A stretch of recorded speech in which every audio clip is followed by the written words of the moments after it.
ஆண்டவரை உற்று நோக்கி உங்களோடு கூட என்னாலும் உறைந்திருக்கிற அந்த ஆண்டவர் அவர் சொன்ன வார்த்தைகளை நாம் நினைவு கூற வேண்டிய நேரம். இங்கு வந்திருக்கிற நாம் பல்வேறு சூழல்களில் நாம் கட்டுப்பட்டவர்களாக வந்திருக்கிறோம். பல்வேறு விதமான கஷ்டங்களாலே கட்டப்பட்டவர்களாக, வலிகளால் நிறைந்தவர்களாக நாம் வந்திருக்கலாம். குடும்பத்தை எடுத்து செல்ல அடுத்த கட்டமான பணி நாம் என்ன செய்ய வேண்டும் என்பதை அறிய முடியாத நிலையில் வந்திருக்கலாம். குடும்பத்தை சுற்றி இருக்கிற எல்லா சூழல்களிலும் ஒரு பிரச்சனை, வாழ்க்கையே ஏன் என்ற ஒரு விரக்தி நிலை. இப்படிப்பட்ட மனநிலை எந்த நிலையில் இருந்தாலும், நான் அடுத்து என்ன செய்ய வேண்டும் என்பதை கூட அறிய முடியாத நிலையில் இருந்தாலும், ஒரு சிலருக்கு நம்முடைய வாழ்க்கை எப்படி போய்கொண்டிருக்கிறது என்பது கூட அறிய முடியாத ஒரு நிலை. ஏதோ காலையில் எழுந்தோம், சாப்பிடுகிறோம், பிள்ளைகளை பள்ளிக்கு அனுப்புகிறோம், மாலை வருகிறது, சாப்பிடுகிறோம், இரவு தூங்குகிறோம். இப்படியே நம்முடைய வாழ்க்கை போய்கொண்டிருக்கிறது. நம்முடைய வாழ்க்கைக்கு அடுத்த ஒரு கட்டமான உயர்வு இல்லையா என்ற ஒரு விதமான ஏக்கங்கள் எல்லோருடைய உள்ளத்திலும், பலருடைய உள்ளத்தில் அது கண்டிப்பாக அதிகமாகவே இருக்கிறது. ஆண்டவர் இன்றைக்கு நமக்கு கொடுக்கிற ஒரு அருமையான நற்செய்தி வாசகம், பெரும் சுமை சுமந்து சோர்ந்து இருப்பவர்களே எல்லோரும் என்னிடத்திலே வாருங்கள், நான் உங்களுக்கு இளைப்பாறுதல் தருவேன், நான் கனிவும் மனத்தாழ்மையும் உடையவன். வழக்கமாக இந்த ஆலயத்தில் முதல் புதன்கிழமை என்று சொல்லுகிற போது ஒரு பெரிய கூட்டம் இருக்கும். இரண்டாவது புதனெல்லாம் அவங்க நினைத்து கொள்வது, மாதாம்மா டூர் போயிடுவாங்க, சகாய மாதாம்மா டூர் போயிடுவாங்க, 2வது வாரம் 3வது வாரம்லாம் அடுத்தடுத்த கோயிலுக்கு அவங்க போகணும்ல, அதனால் இந்த கோயிலில் இருக்க மாட்டாங்க, புதன்கிழமை இருப்பாங்க, அடுத்த புதனெல்லாம் இங்கே ஒன்றும் சரியாக வேலை நடக்கலை அப்படின்னு சொல்லிட்டு எல்லோரும் அவரவர் புதனை மட்டும் ஒரு கணக்காக வச்சுருக்கிறாங்க. நம்ம ஒரு நகைச்சுவைக்காக இதை சொன்னால் கூட பலருக்கு என்ன, மாதத்தில் ஒரு தடவையாவது நம்ம என்ன செய்யணும், இந்த ஆலயத்தில் போய் அம்மாவை பார்த்துட்டு வந்துடணும் அப்படிங்கிற ஒரு உணர்வு இருக்கிறது. அதை நம்ம பாராட்டுறோம். ஏன்னா வேலையினுடைய பலுவின் காரணம், வேலையெல்லாம் நிறையா இருக்கிறது அப்படின்னு. ஈவன் மற்றவர்களுக்கு நான் முன்னாடி சொன்ன மாதிரி தான், அவர்களுக்கு முதல் வாரத்தில் போனால் தான் அவங்களுக்கு கிடைக்கும், 2வது வாரம் 3வது வாரத்தில் போனால் மாதாம்மா செய்ய மாட்டாங்க அப்படின்னு நினைக்கிற ஒரு மனநிலை ஒருவேளை இருக்கலாம். அதுதான் வல்லமையான ஒரு வாரம். அப்படி அல்ல. ஆண்டவர் எல்லா நாளுமே இரக்கத்தை பொழிகிற தெய்வனாக இருக்கிறார். அன்னை மரியாளுக்கு ரெஸ்டெல்லாம் கிடையாது. உடம்பு இருக்கிற வரைக்கும் தான் ரெஸ்ட் தேவைப்படுது. உடம்பு இருக்கிற வரைக்கும் தான் சோர்வு, களைப்பு. முதல் வாசகத்திலே இன்னைக்கு நமக்கு வாசிக்கப்படும் போது நீங்கள் நல்லா கேட்டு பாருங்கள், உங்களை எல்லா விதமான சோர்விலிருந்தும் ஆண்டவர் விடுதலை கொடுத்து உங்களை வலிமைப்படுத்துவார்.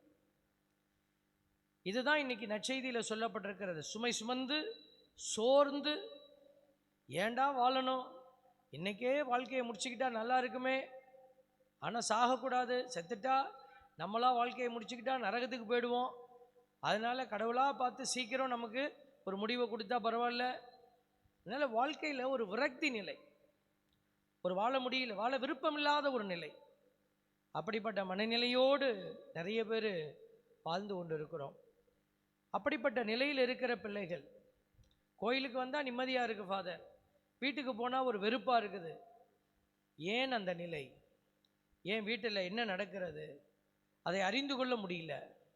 அவள் வீட்டுக்குள்ளே நான் என்ன செய்தேன்னா, நான் இந்த வீட்டை நம்ம வெற்றி அடைய முடியும், வீட்டை காப்பாற்ற முடியும், வீட்டுக்குள்ளேயும் நான் மகிழ்ச்சியாக வாழணுமே, அது வீடு ஆண்டவர் குடிகொள்ளுகிற இடம் அல்லவா, அப்போ அந்த வீட்டுக்குள்ளே என்னால் மகிழ்ச்சியை உணர முடியல, ஒரு விதமான வெறுமை இருக்கிறதுன்னா நான் என்ன செய்யணும்? யாராவது ஒரு மந்திரவாதி மந்திரிச்சா சரியாயிடுமா? சாமியார் மந்திரிச்சா எல்லாம் சரியாயிடுமா? கண்டிப்பாக மந்திரிக்கும் போது அது உங்களுக்கு ஒரு வாய்ப்பு, சரி பண்ணி கொடுப்பாங்க. ஆனால் அந்த நிலை நீடிக்கணும்னா நீங்கள் அந்த இடத்துல செய்ய வேண்டியதை செய்யணும். ஆண்டவர் அதுக்கு தான் இந்த இடத்துக்கு உங்களை கூட்டிகிட்டு வந்திருக்கிறாரு. நம்ம அடிப்படையாய் சொல்லக்கூடிய ஒரு காரியம் ஜெபம் அப்படின்னு சொல்கிறோம். ஜெபம் அப்படிங்கிறது என்ன? ஒரு போருக்கு போகிறவனுக்கு எது ரொம்ப முக்கியம்? என்ன முக்கியம்னு நீங்கள் நினைக்கிறீங்க? போருக்கு போகிறவன் வந்து நல்ல கட்டி சோறு கட்டிக்கிட்டு கையில் வச்சுக்கிட்டு, இந்த சைடு தயிர் சோறு எல்லாம் தோளில் போட்டுக்கிட்டு போருக்கு போவாங்களா?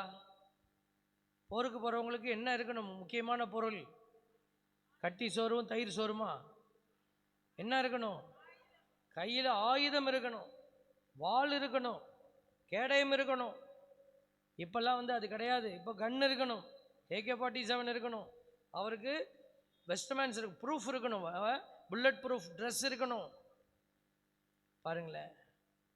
இப்போ அதே மாதிரி வீட்லேயும் ஒரு போர் நடக்குதுங்க. நீங்கள் நினச்சிக்கிட்டு இருக்கிறீங்க ஏதோ நடக்குது ஏதோ நடக்குது, என்னன்னு புரியல. அது ஒரு போர். இப்போ கோயில்லையும் ஒரு போர் நடக்கும். என்ன போர்?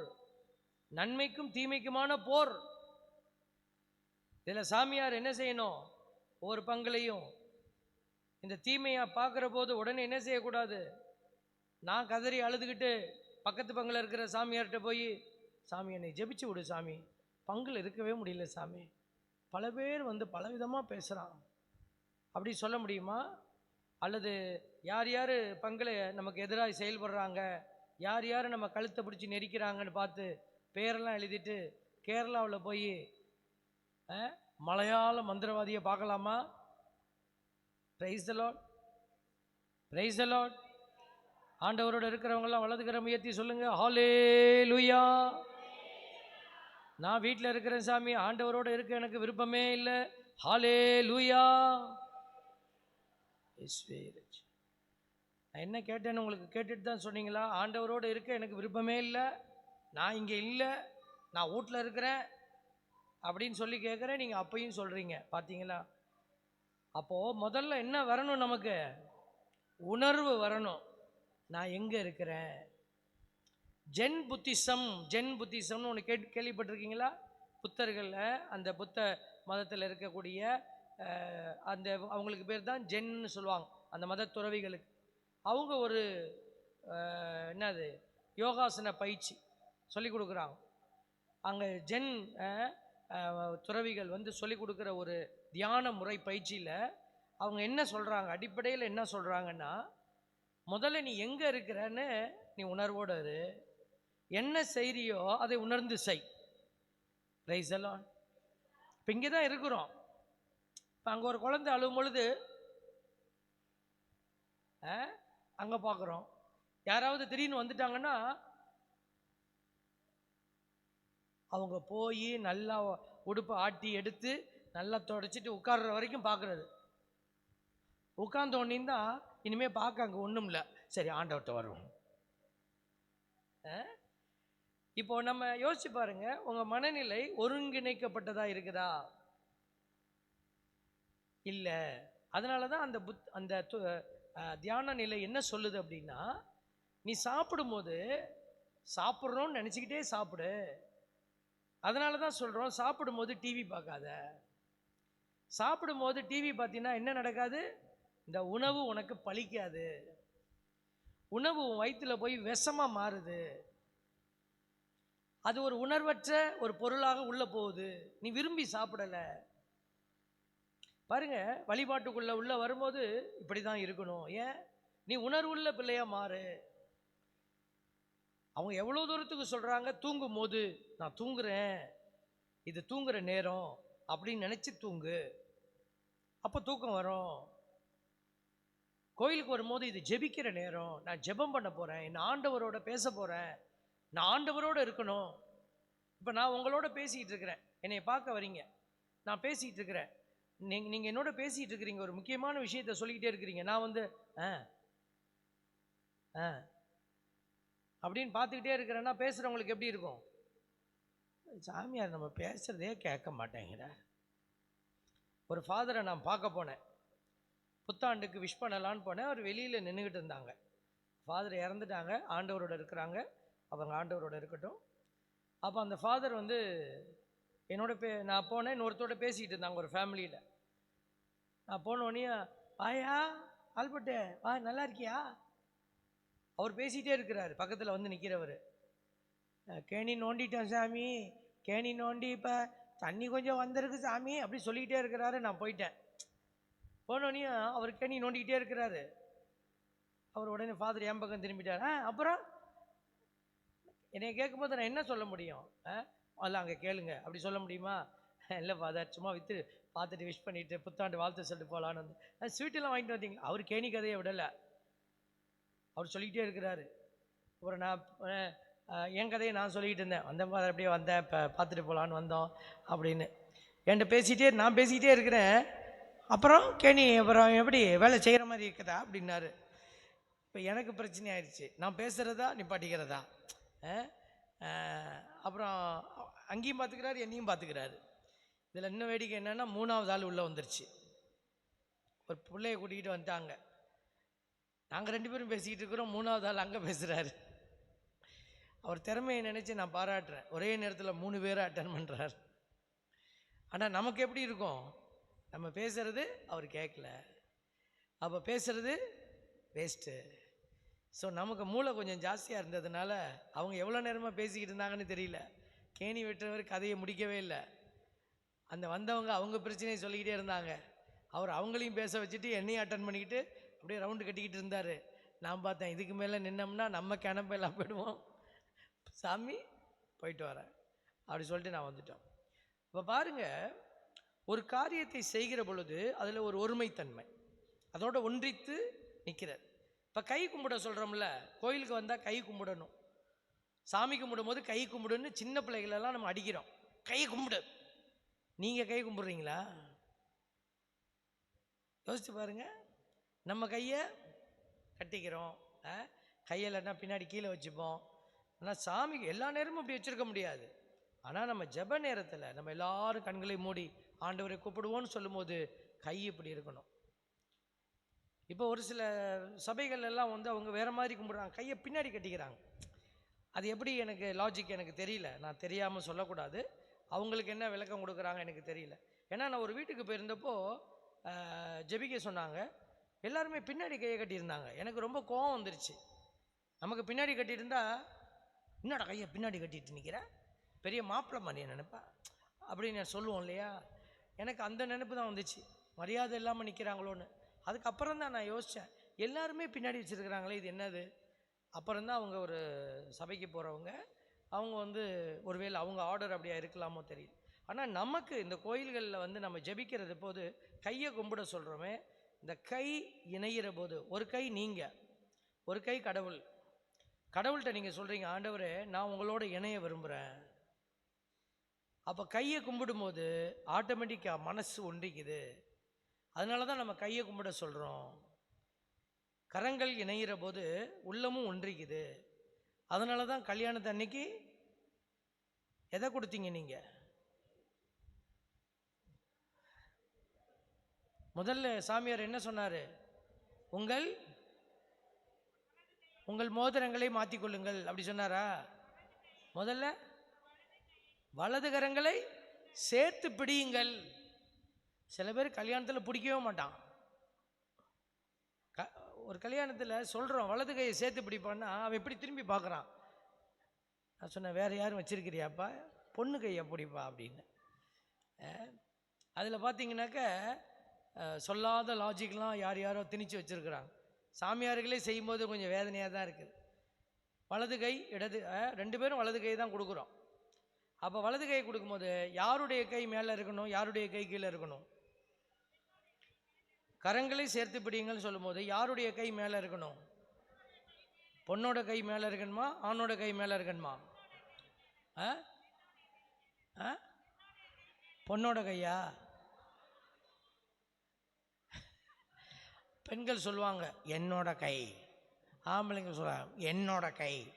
அது பொண்ணோட கையா ஆணோட கையா? என்னோட கை. உன்னோட கையும் கிடையாது, அண்ணோட கையும் கிடையாது. ஒரு கல்யாணத்தில் பார்த்து ரொம்ப வேதனைப்பட்டேன். ஏன்னா அந்த பொண்ணோட கை மேலே வந்துருச்சு, பொண்ணோட கை மேலே இருக்குது, அந்த மணமகனோட கை கீழே போயிடுச்சு. அந்த சாமியார் பெரிய அபத்தம் செஞ்சார். அப்படியே கையை அப்படியே திருப்பி வச்சார், அப்படியே கையை பிடிச்சி திருப்பினார். ஆணோட கை மேலே இருக்கணுமா? தேவ பிள்ளைகளை, இருவரும் வலது கரங்களை சேர்த்து பிடியுங்கள் தான் இருக்குது. அப்படி மேலே இருக்கணும் கீழே இருக்கணும்னா சொல்லியிருப்பாங்க. ஆண் கரம் மேல் இருக்க, பெண் கரம் கீழே இருக்க, அப்படி ஏதாவது சொல்லியிருப்பாங்க. அப்படிலாம் சொல்லலை.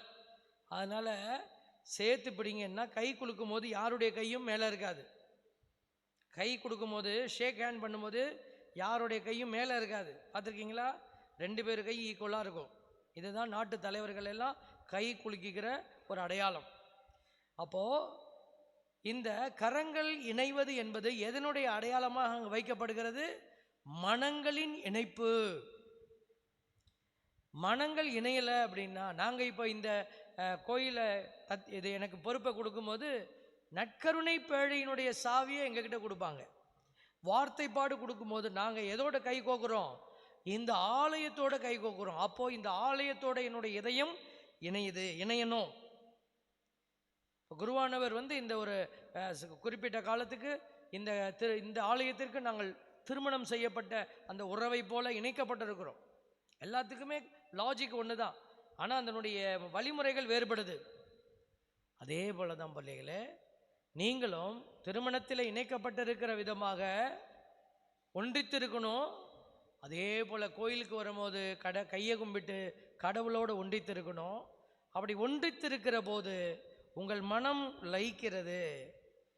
வீடில் அதே மாதிரி நீங்கள் வீட்டுக்குள்ளே போய் உங்கள் மனம் ஒன்றிக்கணும். உங்கள் பிள்ளைகள் செய்கிற செயலில் உங்கள் மனம் ஒன்றிக்கணும். அவங்க என்ன பண்ணுறாங்க அப்சர்வ் பண்ணணும். நம்மளா என்ன செய்யக்கூடாது, எடுத்தெறிஞ்சு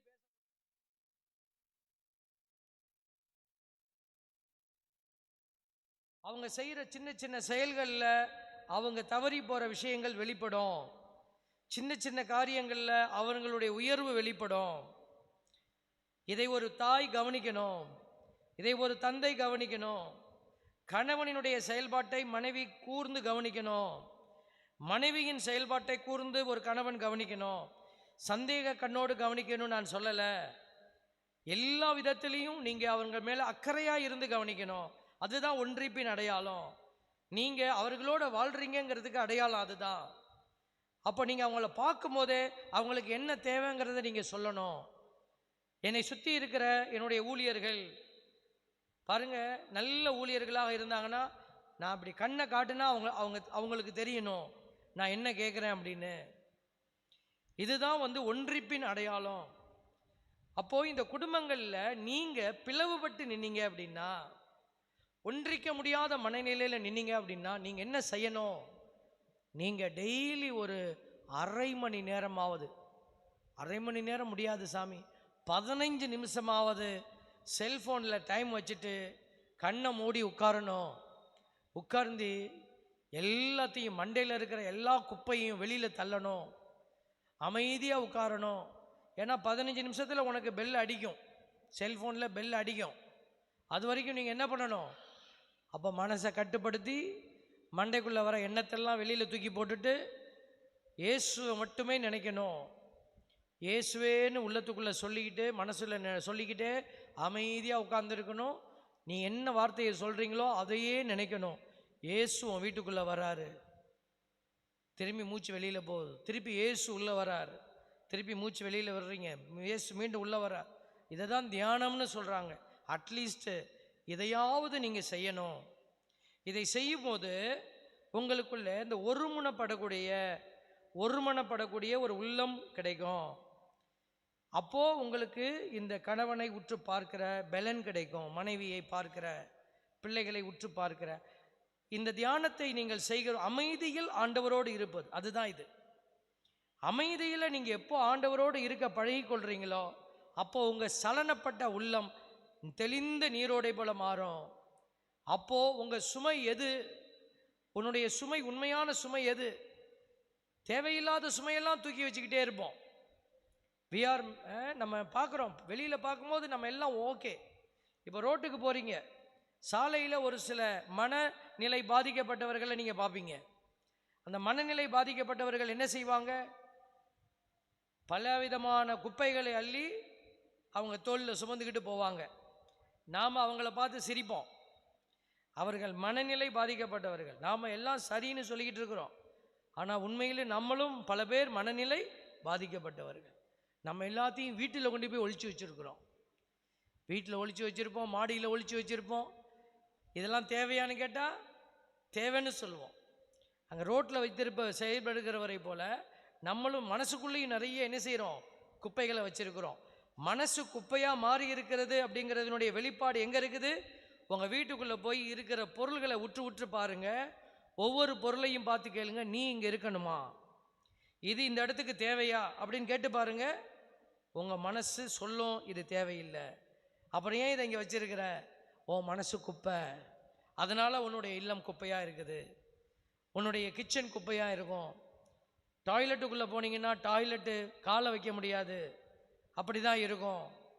கோயிலுக்குள்ளே வந்தால் இந்த குப்பையானவர்களுடைய மனநிலை எப்படி இருக்கும்? தூங்குவாங்க. கோயிலில் வந்தால் கவனிக்க முடியாது. கோயிலுக்குள்ளே வந்தால் அப்படியே சாமியார் ஏதாவது முக்கியமாக அது பேசுகிறாரு, இது என்னன்னு கேட்கணும், இது எனக்கு ஏதோ எனக்கு தேவைப்படுற ஒரு விஷயம் இருக்குது அப்படின்னு உணராது மனசு. அது கண்ணு முடியும், அது உன்னை டயர்டாகும். சில நேரம் மனசெல்லாம் வெளியில் போயிடும். அப்படி போகிறவங்க என்ன நினைக்கணும்? மருத்துவர் நீங்கள் தான் உங்களுடைய ஆத்மாவுக்கு. நீங்கள் நினச்சிட்டு இருக்கக்கூடாது நான் வெளியில் போய் எல்லாத்தையும் கோயிலுக்கு போனால் எல்லாம் சரியாயிடும். எல்லாம் சரியாகாது. நீங்கள் உங்களை சரிப்படுத்தணும். ஆண்டவர் அதுக்கு தான் உங்களை இந்த இடத்துக்கு கூட்டிகிட்டு வந்திருக்கிறாரு. சுமை சுமந்து சோர்ந்து இருக்கிறியா? எல்லாரும் என்கிட்ட வா, நான் உனக்கு இளைப்பாறுதல் தருவேன், நான் கனிவும் மனத்தாழ்மையும் உடையவன். என்ன சொல்கிறாரு? ஆகவே என் நுகத்தை உங்கள் மேல் ஏற்றுக்கொண்டு என்னிடம் கற்றுக்கொள்ளுங்கள். இயேசு சாமிக்கு ஒரே ஃபோக்கஸ் தான் இருந்துச்சு. இந்த பூமிக்கு வந்ததிலிருந்து இந்த மனு குலத்தை காப்பாற்றணும், தந்தையினுடைய திட்டத்தை இந்த பிள்ளைகள் உணர வைக்கணும், சிலுவையில் ஏறணும். அந்த ஒரே ஃபோக்கஸில் நின்னார். அதற்கு இடையூறாக வந்த எல்லாத்தையும் அவர் என்ன செய்தார்? தட்டி கழிச்சார். போ பின்னாடி எல்லாம். பாருங்க, மாதாமா சிலுவைக்கு முன்னாடி நின்று மாதாமா பார்க்குறாங்க. மாதாமாவை பார்த்துட்டு இயேசுசாமி கட்டி பிடிச்சி அழுதுகிட்டுலாம் அங்கே நிற்கல. மாதாமா கொடுத்த பலத்தை வாங்கிக்கிட்டு, அம்மா நீங்கள் போங்க, என் பணியை நான் செய்கிறேன் சொல்லிட்டு அடுத்த கட்டத்துக்கு அவர் சிலுவையை தூக்கிட்டு போனார். மாதாமா தியானத்தில் ஒன்றித்திருந்தவங்க, மகன் என்ன செய்கிறாருன்னு அவங்களுக்கு தெரியும். மகன் தன் விருப்பப்படி இது செயல்படுத்தல, தந்தையின் திருவிழப்படி இந்த மகன் செயல்படுத்தப்படுறார். ஏன்னா அவங்களுக்கும் அப்படிதான் நடந்தது. மரியாளுக்கு அதே போல நடந்தது. உலகமே எதிர்த்து நிற்கிற ஒரு சூழல். கர்ப்பமாக இருக்கணும், பிள்ளையை பெற்றெடுக்கணும். இப்படிப்பட்ட ஒரு வேதனையான நிலையில அந்த தாய் முதலில் சிலுவையை தன்னுடைய இதயத்திலே சுமந்தார்கள். இயேசுதான் சிலுவை மரியாளுக்கு. இயேசுவை வயிற்றில் சுமக்கும் போது ஊர் உலகமெல்லாம் பேசிச்சு, இவள் இப்படிப்பட்டவள், எங்கேயோ போயிட்டு என்ன பண்ணிட்டு வந்தான்னு தெரியல, பிள்ளையை தூக்கிட்டு வந்திருக்கிறான். இந்த சூசையப்பர் தாங்கினாரு சிலுவைய. என்னப்பா இப்படி போய் நீ ஒரு பிள்ளையை போய் ஏற்றுக்கிட்டே, நீ மட்டும் ஊன்னு சொல்லு, கல்லால் அடித்து காலி பண்ணிடலாம்.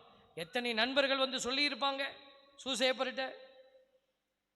சூசையப்பர் அமைதி காத்தார் அப்படின்னா என்ன அர்த்தம்? அவர் பேசவே இல்லை. ஏன்னா கடவுள் ஒரு திட்டத்தை வச்சிருக்கிறாருன்னு மட்டும் புரிஞ்சிருச்சு. அது என்னன்னு தெரியல, எதுக்கு தந்தை இப்படி செய்கிறாரு தெரியல. அதனால ஒரே ஒரு சொல்யூஷன் என்ன தெரியுமா? சூசையப்பர் அமைதியாக இருந்தார், அன்னை மரியாள் அமைதியாக இருந்தாங்க. ஒரே ஒரு வார்த்தை சொல்லப்பட்டிருக்கிறது மரியாளை பற்றி பேசும்போது, அவர் அனைத்தையும் உள்ளத்தில் இருத்தி சிந்தித்தாள். அவ்வளோதான். பாருங்க என் அன்பு பிள்ளைகளே, நீங்களும் எல்லாத்தையும் நீங்கள் உணரணும், உணர்ந்து செயல்பட. அந்த உணர்வு நிலைக்குள்ளே வருகிற பிள்ளைகள் இயேசுவினுடைய பாரம் எது என்பதை அப்பதான் சரியா புரிந்து கொள்வார்கள். அது வரைக்கும் அவங்களுக்கு எது பாரம்னு புரியாது. ஓடி போய் எதையோ செய்து கொண்டிருப்பார்கள். ஆண்டவர் சொன்னதை விட்டுடுவாங்க. அதனால தான் ஆண்டவர் சொல்வார், என் நுகத்தை, மை யோக் அப்படின்னு சொல்றார். இயேசுவுக்கு பாரம் இருக்க முடியுமா? இருக்கு. அது என்ன பாரம்? நிறைய இருக்குது. உங்ககிட்ட தான் சொல்றாரு. அந்த பாரத்தை உங்கள்கிட்ட வெளிப்படுத்துவார். என் நுகத்தை உங்கள் மேல் ஏற்றுக்கொண்டு. ஒரு சில குடும்பத்தில் கணவன் குடிக்கிறவராக இருப்பார். ஒரு சில குடும்பத்தில் மனைவி பொறுப்பற்றவங்களாக இருப்பாங்க. இப்போ கணவன் மனைவி உதாரணத்தை மட்டும் வச்சு பார்ப்போமே. அந்த கணவனுக்காக அவர் ஒரு பாரம், இயேசுவுக்கு ஒரு பாரம். அவர் அந்த மகனை மோட்சத்துக்குள்ள கூட்டிட்டு போகணும், அதுக்கு தான் உங்க கையில் பிடிச்சி கொடுத்தாரு பாருங்க. அப்போ அந்த மனைவி ஒரு பாரம், சரியா கோயிலுக்கு வரல, வீட்டில் எப்போ பார்த்தாலும் சண்டை, பேராசை. இப்போ இந்த கணவன் சொல்லி பார்க்குறோம், முடியல, புரிய வைக்க முடியல. என்ன செய்யணும்? முட்டி போடணும், கை உயர்த்தி ஜெபிக்கணும். எத்தனை பேர் கணவருக்காக ஒவ்வொரு நாளும் ஒரு 1/2 மணி நேரம் என் கணவர் மாறணும்னு நீங்கள் ஜெபிக்கிறீங்க, உங்கள் மனைவி மாறணும்னு நீங்கள் ஜெபிக்கிறீங்க.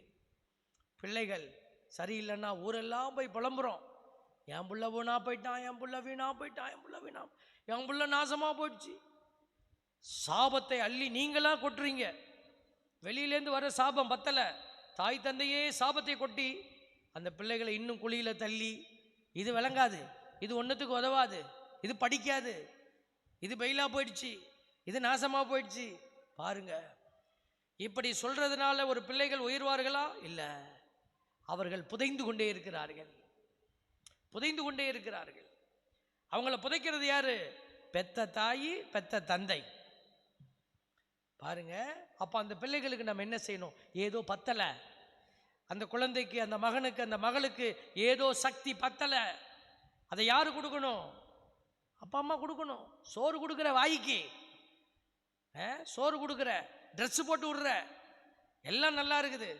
ஆனால் ஆத்துமாவுக்கு பலன் கொடுக்குற தாய் தந்தையா நிற்கணும்னா ஆண்டவர் சொல்றார், என் நுகம், அந்த நுகத்தை தான் உன் கையில் கொடுத்துருக்கிறேன். கணவனா, மனைவியா, பிள்ளையா, நீ என்ன செய்யணும்? என் நுகத்தை தாங்குன்னு ஆண்டவர் சொல்றாரு. Praise the Lord, praise the Lord. ஆண்டவர் சொல்ற விஷயத்தை நீங்க புரிஞ்சு கொள்ளுங்க பிள்ளைகளை. மந்திரத்துக்காக இந்த பிரச்சனைகளுக்கான காரியம் ஏதோ மந்திரவாதிகிட்ட இல்லை, ஏதோ சாமியார்கிட்ட இல்லை. இதற்கான மருந்து உங்ககிட்ட இருக்குது. நீயே மருத்துவராய் மாறு. உன் மருத்துவர் உன் இயேசு ஆண்டவர். உன் ஆண்டவரை நோக்கி கூப்பிடு. ஆண்டவரே, எனக்கு உதவி செய்யுங்க, இந்த வீட்டில் நான் போர் புரிய போறேன். இந்த பங்குல எனக்கு வருகிற பொழுது எல்லாம் சரியா இருக்குமா? இல்லை. ஒவ்வொரு பங்குக்கும் நாங்கள் போகிற போது அங்கே உடனடியாக நாங்கள் எதிர்கொள்ள வேண்டியது நிறைய பிரச்சனைகளை, நிறைய சங்கடங்களை. உடனே நாங்கள் என்ன செய்யறதில்லை, புலம்புறது இல்லை. உடனே நாங்கள் எடுக்கிற ஒரே ஒரு ஸ்டெப், நற்கருணைக்கு முன்னாடி முட்டி போடுறது தான். ஆண்டவரே, எங்களுக்கு பலன் கொடுங்க. எங்களை அவமானப்படுத்தினவங்க யாருன்னு தெரியும், ஆனாலும் நாங்கள் அவர்கள் மேலே கோபப்படுறதில்லை. அவர்களை அன்பு செய்கிறோம், அவர்களையும் அரவணைக்கிறோம், அவர்களுக்கும் நல்லதை சொல்லிக் கொடுக்குறோம்.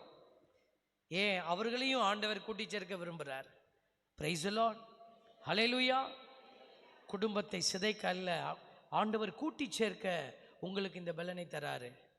இப்போ இங்கே வந்திருக்கிற நீங்கள் முடிவு பண்ணுங்க, உங்கள் வீட்டை காப்பாற்றுறதுக்கு நீங்கள் தயாராக இருக்கிறீங்களா?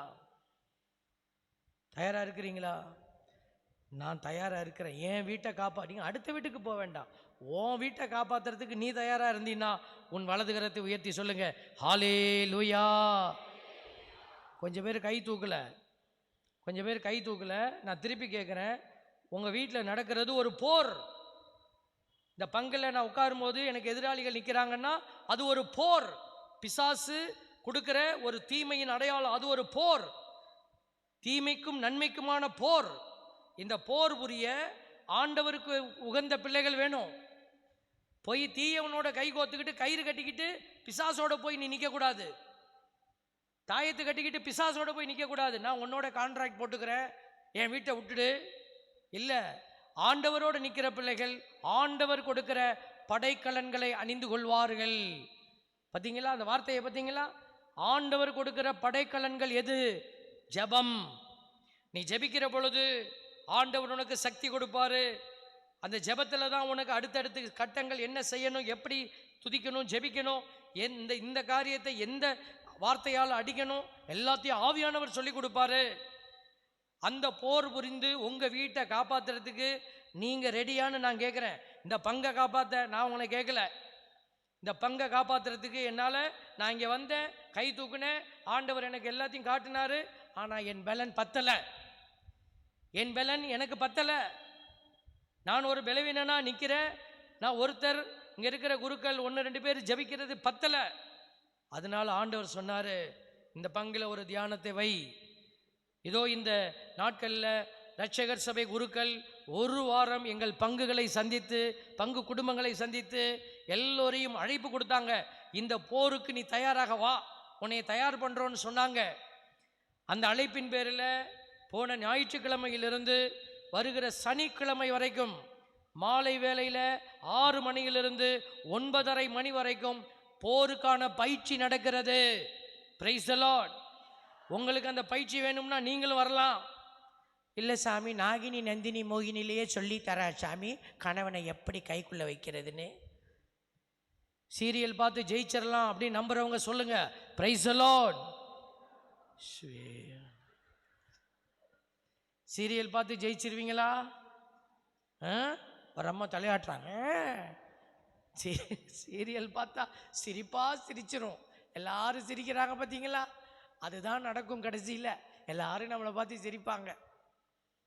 சிரிக்கக்கூடாது. ஆண்டவர் உங்களை பெருமைக்குரிய பிள்ளையா உயர்த்தணும்னா போர் புரியணும். அன்னை மரியாள் போர் புரியுறாங்க. நன்மைக்கு தீமைக்கு எதிரான போர் அது. நீங்கள் தயாராக இருக்கிறீங்களா? உங்கள் வீட்டை காப்பாற்றுறதுக்கு நீங்கள் தயாராக இருக்கிறீங்களா? என்ன தயாராக இருக்கீங்களா? நான் தயாராக இருக்கிறேன். முட்டி போட்டு நான் ஜெபிச்சு என் ஹஸ்பண்டை காப்பாற்றுவேன். குடி பிரச்சனை இனிமேல் சொல்ல மாட்டேன். என் வீட்டில் இது நடக்கலைன்னு சொல்ல மாட்டேன். அந்த ஜட்ஜி எனக்கு பாசிட்டிவாக கொடுக்கணும்னு நான் மனுஷன்ட்ட போய் கேட்க என் ஆண்டவர்கிட்ட மண்டி போட்டு நான் ஜெபிப்பேன். அந்த மருத்துவர் சுகம் கிடைக்கணும், நான் ஜெபிப்பேன். ஆண்டவர் மருத்துவருக்கு ஞானத்தை கொடுப்பாரு, என் பிள்ளையை விடுவிப்பாரு. நம்புறீங்களா? நம்புறவங்க சொல்லுங்க. எல்லாம் கரம் ஏற்றி சொல்லுங்க. எல்லாரும் கையெல்லாம் சும்மா இப்படிலாம் தூக்கப்படாதுங்க. கை தூக்கணும்னா நல்லா தூக்கணும். அதுதான் ஆண்டவர் கொடுக்கிற நிறைவு. சொல்லுங்க, இயேசு ஆண்டவரே, நீர் எங்களுக்கு போர் பயிற்சி அளிக்கிறீர். என் குடும்பத்தை காப்பாற்ற என்னை தெரிந்தெடுத்திருக்கிறீர். முழந்தாட்படியிட்டு ஜெபித்து நீர் அளித்த படைக்கலன்களை கொண்டு நான் போராடுவேன். என் கணவரை, என் மனைவியை, என் பிள்ளைகளை நான் காப்பாற்றுவேன். என் குடும்பம் உமக்கு உகந்த சாட்சியாய் மாறும். ஹல்லேலூயா, ஹல்லேலூயா, ஹல்லேலூயா. எழுந்திருச்சு நிப்பம்மா. எல்லாம் இப்போ வாக்குறுதி கொடுத்துருக்கிறீங்க. ஆண்டவர் உங்களுக்கு இப்போ பலன் தர போறாரு. ஆவியின் வல்லமையை உங்கள் மேலே வைக்க போறாரு.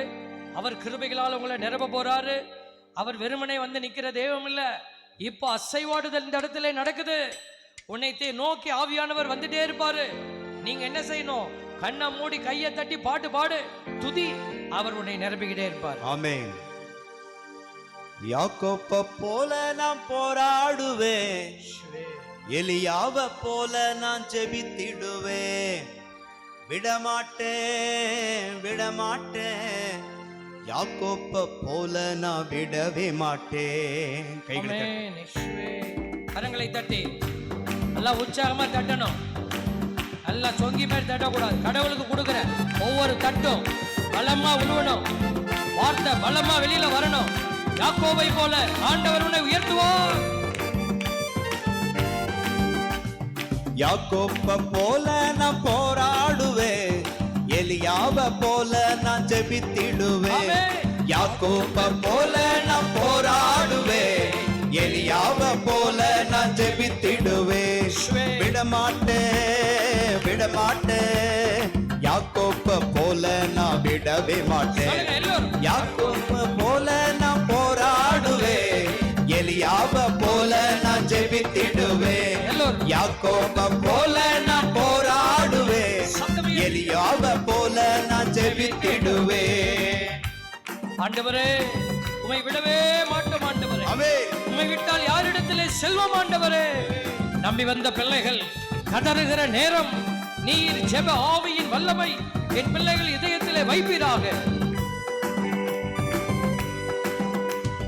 அண்ணால போல ஆலயத்தில் அழுது நான் ஜெபித்திடுவேன். அண்ணால போல ஆலயத்தில் அழுது நான் ஜெபித்திடுவேன். என் துக்கம் சந்தோஷமாய் மாறும் வர ஜெபித்திடுவேன். என் துக்கம் சந்தோஷமாய் மாறும் வர ஜெபித்திடுவேன். யாக்கோபை போல நான் போராடுவேன், எலியாவை போல நான் ஜெபித்திடுவேன். யாக்கோபை போல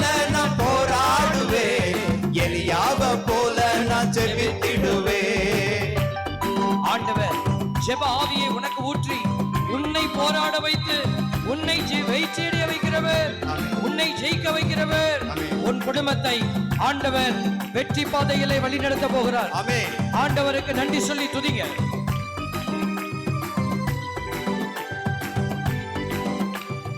கர்மேல் பர்வதத்தில் நின்றிடுவேன், அக்கினி இறங்கும் வரை ஜெபித்திடுவேன். கர்மேல் பர்வதத்தில் நின்றிடுவேன், அக்கினி இறங்கும் வரை ஜெபித்திடுவேன்.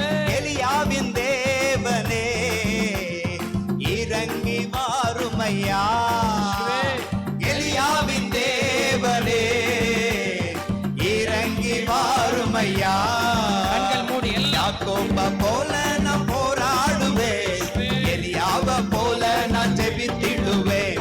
யாக்கோப போல நான் போராடுவேன், எலியாவ போல நான் ஜெபித்திடுவேன். விடமாட்டேன் விடமாட்டேன், யாக்கோப போல நான் விடவே மாட்டேன். விடமாட்டேன் விடமாட்டேன், யாக்கோப போல நான் விடவே மாட்டேன். யாக்கோப போல நான் போராடுவேன், எலியாவ போல நான் ஜெபித்திடுவேன். யாக்கோப போல நான் போராடுவேன், எலியாவ போல நான் ஜெபித்திடுவேன். ஹல்லேலூயா ஹல்லேலூயா ஹல்லேலூயா ஹல்லேலூயா. கண்கள் மூடி ஹல்லேலூயா ஹல்லேலூயா ஹல்லேலூயா ஹல்லேலூயா ஹல்லேலூயா ஹல்லேலூயா ஹல்லேலூயா. கரங்களை உயர்த்தி எல்லாம் துதி. ஹல்லேலூயா ஹல்லேலூயா ஹல்லேலூயா.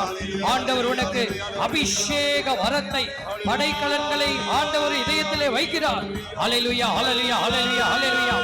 நாவை திறந்து சத்தமாய் துதி.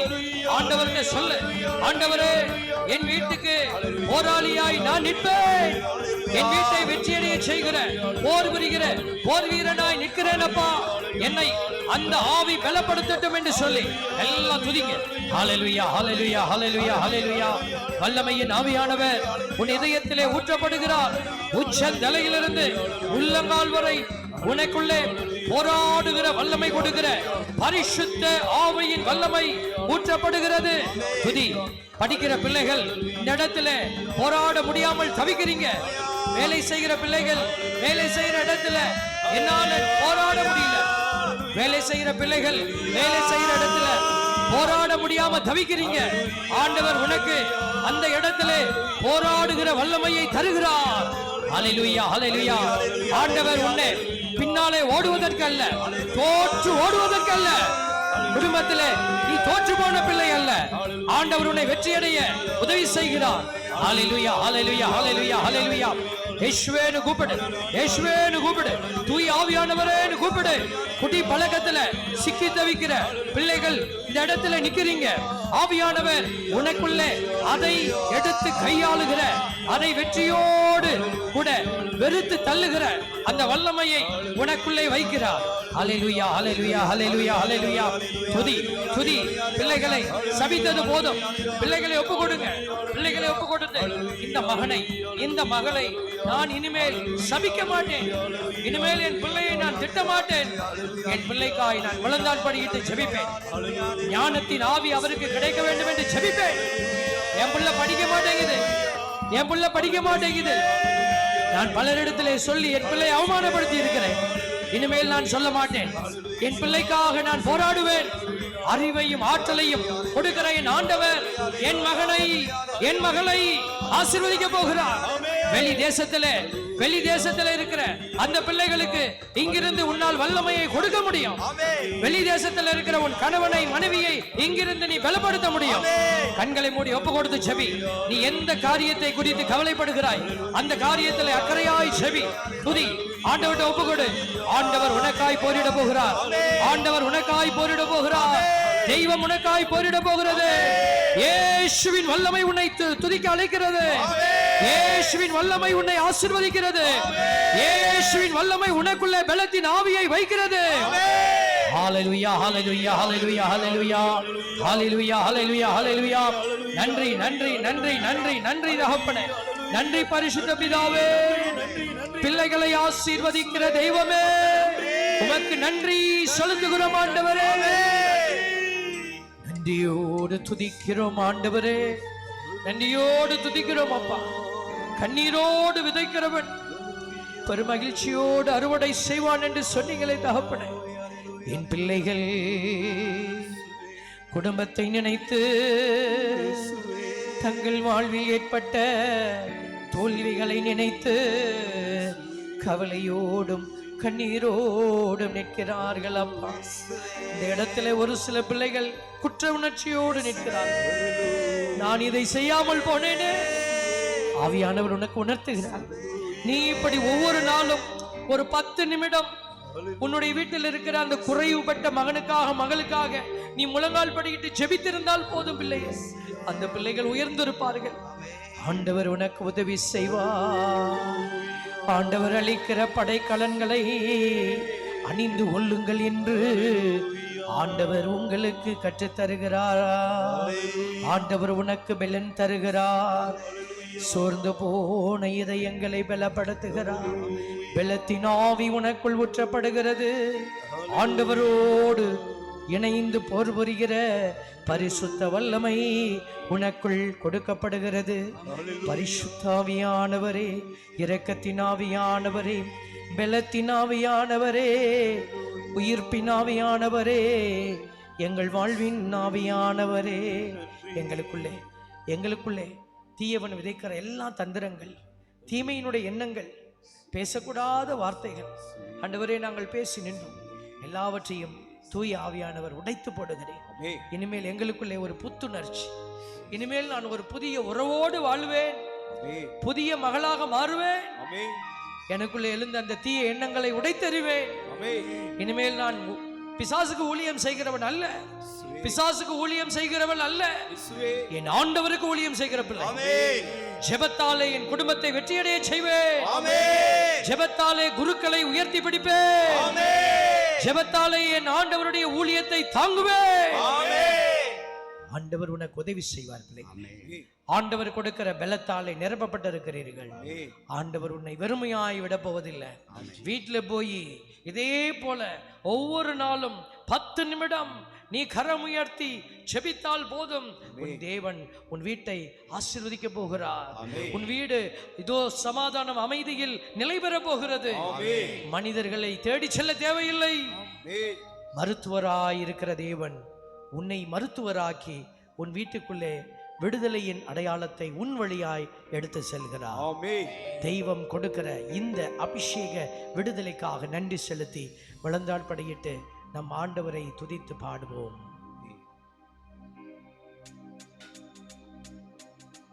மாண்புயருள்ளடையாளத்தை தாழ்ந்து பணிந்து ஆராதிப்போம். பழைய நியம முறைகள் அனைத்தும் இனி மறைந்து முடிவு பெறுக. புதிய நியம முறைகள் வருக. புலன்களாலே மனிதர் இதனை அறிய இயலா. குறையை நீக்க நம்பிக்கையின் உதவி பெறுக. தந்தை அவர்க்கும் மகன் இவர்க்கும் புகழ்ச்சியோடு வெற்றியார்க்கும். மீட்பின் பெருமை மாட்சிமையோடு வலிமை வாழ்த்து யாவுமாக. இருவரிடமாய்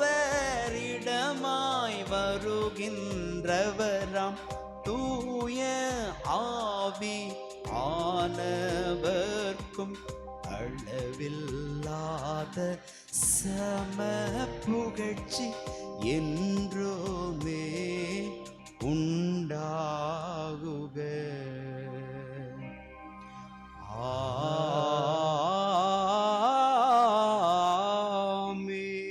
மன்றாடுவோமாக. இறைவா, இந்த வியப்புக்குரிய அருளடையாளத்திலே உம்முடைய பாடுகளின் நினைவை எங்களுக்கு விட்டு சென்றீ. உம் திருவிடல் திருரத்தம் இவற்றின் தூயமறை பொருளை வணங்கும் நாங்கள் உமது மீட்பின் பயனை இடைவிடாமல் தொய்த்துணர்ந்து மகிழ நீர் அருள்வீராக. தந்தையாகிய இறைவனோடு தூயாவியாரின் ஒன்றைப்பில் இறைவனாய் என்றென்றும் வாழ்ந்து ஆட்சி செய்கின்ற உம்மை மன்றாடுகின்றோம். ஆமென்.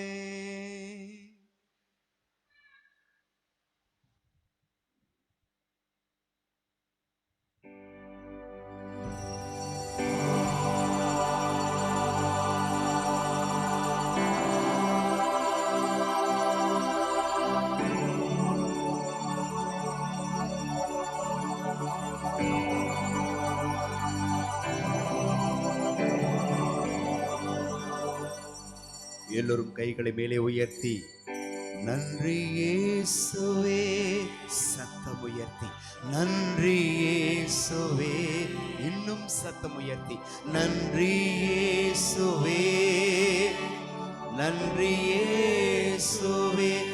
கைகளை அசைத்து போற்றி இயேசுவே, போற்றி இயேசுவே, போற்றி இயேசுவே, போற்றி இயேசுவே. மரியே வாழ்க, மரியே வாழ்க, மரியே